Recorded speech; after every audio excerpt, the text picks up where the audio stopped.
7, 6, 5, 4, 3, 2, 1. Are you listening? Ricky J Sports.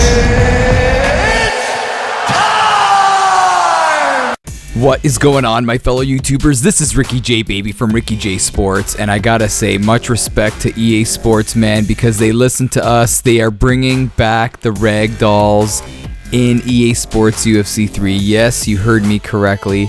A lot of people were complaining about how in the beta, in the UFC 3 beta, they got rid of the ragdolling, meaning when you knock out your opponent kind of just flops down, does a half a flip or does a cool flip after you knock them out, or falls like they've been dropped from like a 10-story building, and that's what made the game fun.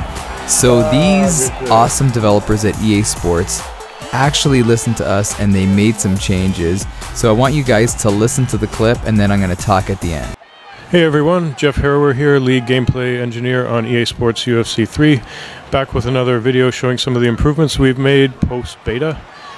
We got a lot of feedback on the knockout moments and how the ragdoll didn't look as good as UFC 2. We put a lot of effort into tuning the ragdolls after the beta was released, and we definitely heard the feedback and did some further tuning after the beta completed.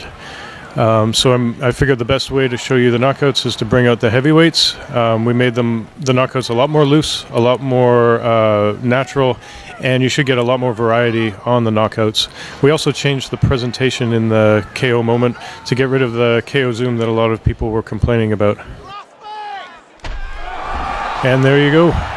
A nice loose looking ragdoll with a beautiful KO finish. And you'll see a lot more of those when the game comes out. Thanks for listening, and look forward to getting some more videos out to you guys in the new year. And here we see. So there you have it, people. Isn't that exciting?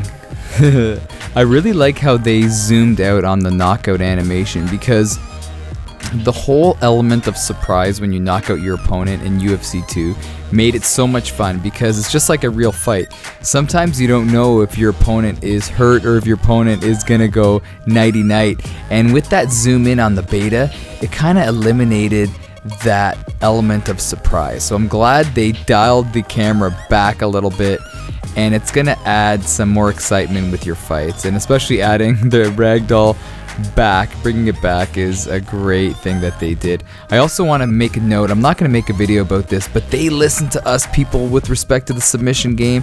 For all you guys that don't know, when the beta first came out, right away I popped out a video about having EA Sports fix the submission game. It was too easy to submit somebody and it was too hard to escape, and they listened and they changed it. They made the gates a lot faster. They made it more of a game like how in UFC 2 was, if that makes any sense, because in UFC 2 the submission game, it was fast, quick, you really had to be on the ball to get that submission, and in UFC 3 beta you could be half asleep and you could submit anybody, you know what I mean? So I'm glad they fixed that.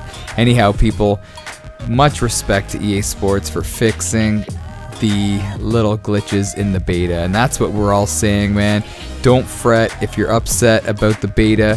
Things are going to get better, man, because these guys at EA Sports are working really hard to make EA Sports UFC 3 amazing. Anyhow, people, this is Ricky J Baby from Ricky J Sports with a quick update. Have a great weekend. You guys are the best, and don't forget, you are awesome.